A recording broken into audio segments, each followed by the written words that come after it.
Magandang araw ng Miyerkules po mga bayang karerista. Magbibigay na po tayo ng tip, giya at impormasyon para sa araw na to, May 7, 2025. Tara!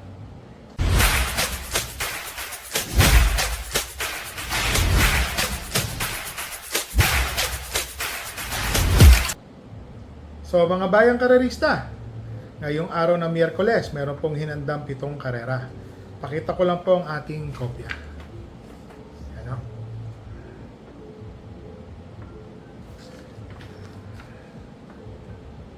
Lahat po ng distansya 1,200 meters. 8 runners po, karamihan po na magsisitakbo. Puro 8 runners. Yan. Kasi kinukulang ng kabayo pagdating po ng Sabado-Linggo dahil maraming karera po mga nagdaan. Ngayong araw ng Miyerkules po, ang start time ng karera ay sa ganap na alas 5 ng hapon. Race number 1. Rating 11 to 15 split. 1,200 meters ang distansya. First choice, entry number 3, Captain Bob. Alala niyo po yung panalo ni Captain Bob na 1.27 medya, 1,400. Ngayon po medyo sabihin na ho natin na gumanda po yung kanyang laban. Tingin ko po, nakakalamang po siya dito. Para sa akin po, first choice, Captain Bob. Second choice, entry number 1, Super Spunky. P.O. Repe. Para sa akin po, malaki po ang panalo. Isang debanderang kabayo. Pag pinilit sa unahan, magaling po itong kabayo. Sa tingin ko po, pwede pong sumilat sa malalamadong Captain Bob. So dito po sa race number 1, first choice, entry number 3, Captain Bob. Second choice, entry number 1, Super Spunky. So dito na po tayo sa race number 2, rating 6 to 10 split, 1,200 meters, 8 runners. First choice, entry number 3, Asik Falls. Nung huling takbo po nito, kung di po ako magkamali, segundo or tersero lang ito tumapos. So ang ganda po ng pinakitang takbo ni Asik Falls, mga bayang karerista. Nandoon po. Kung may naririnig po kayong mga boses, meron po kasing basketball court na malapit sa amin.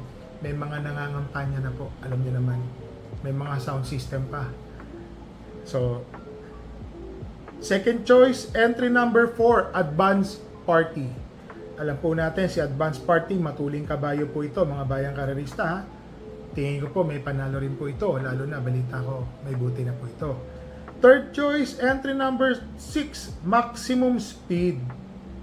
Parang segundo po ang tinapos nito ng huling takbo. Ngayon medyo maganda po magiging laban niya. Parang siya pa ho ang malyalamado rito sa karera na to, si Maximum Speed. Para sa akin po, may panalo. Alison Pabilik po ang sasakay. So dito po sa race number 2, first choice, entry number 3, Asik Falls. Second choice, entry number 4, Advance Party. Third choice, entry number 6, Maximum Speed.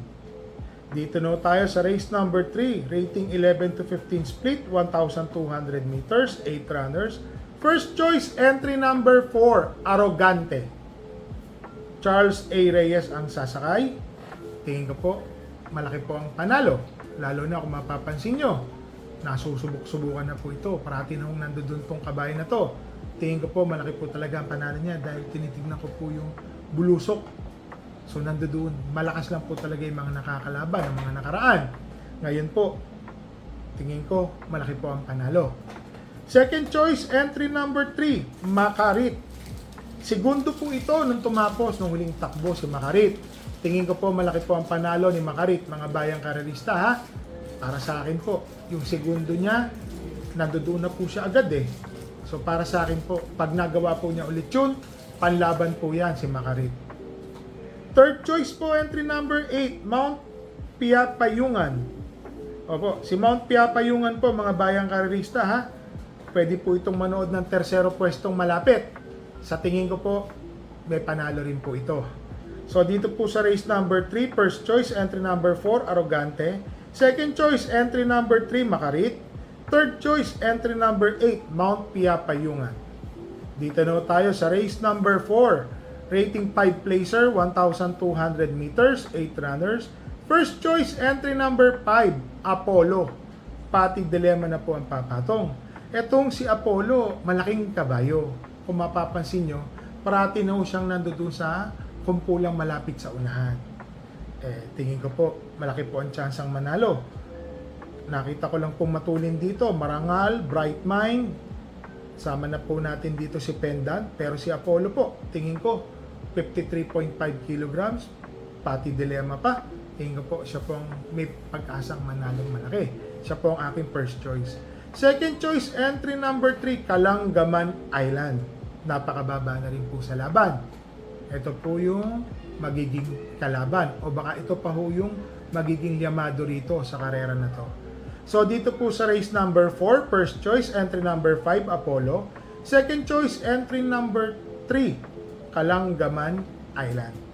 So dito na tayo sa race number 5, rating 6 to 10 split, 1,200 meters, 8 runners. First choice, entry number 4, Unliburn. JD Huko ang papatong. Alam ko po kay trainer neto, si Onat, kila Rancel po ata ito, Rancel Torres. Para sa akin po, malaki po ang panalo. Lalo na, may napanood po kung sakay na race 1 ni JD Huko Easy Go Lucky. Lumapit pong galing. Sa tingin ko, malaking aumento po ang ikikilos netong kabayang Unliburn under kay JD Huko na jockey. Second choice, entry number 2, Oktubre 14, RC Baldonido. Itong si Oktubre 14, mababa na rin po sa laban. Tingin ko po, may panalo po ito, malaki. Lalo kaya lang parang tinetesting pa yung pista ng kabayo Tingin ko may panalo talaga malaki. Para sa akin po bakit ko sinabing tinetesting? Kasi parati na siyang nandoon Parang hindi pa matuloy-tuloy. Medyo may kalakasan pa rin yung laban. Yung mga nakakalaban niya, nakaraang 2 o 3 takbo. Ngayon medyo maganda po yung kanyang laban dito. Third choice, entry number 5, Heroes del 96, JB Bakaykay ang sasakay. Tingin ko po may panalo rin po ito. Isang deremating kabayo. Kung sakaling mape-pressure po si Unliburn ni Sunny Nature, Eyes on Sunrise, Baywatch, tingin ko po, Heroes del 96, may panalo po yan, mga bayang karalista. So dito sa race number 5, first choice, entry number 4, Unliburn. Second choice, entry number 2, Oktubre 14. Third choice, entry number 5, Heroes del 96. Dito na tayo sa race number 6, rating 6 to 10 split, 1,200 meters, 8 runners. First choice, entry number 2, Comeback Stronger. Edgy Guerra ang papatong. Etong si Comeback Stronger, napanood ko po yung huling takbo.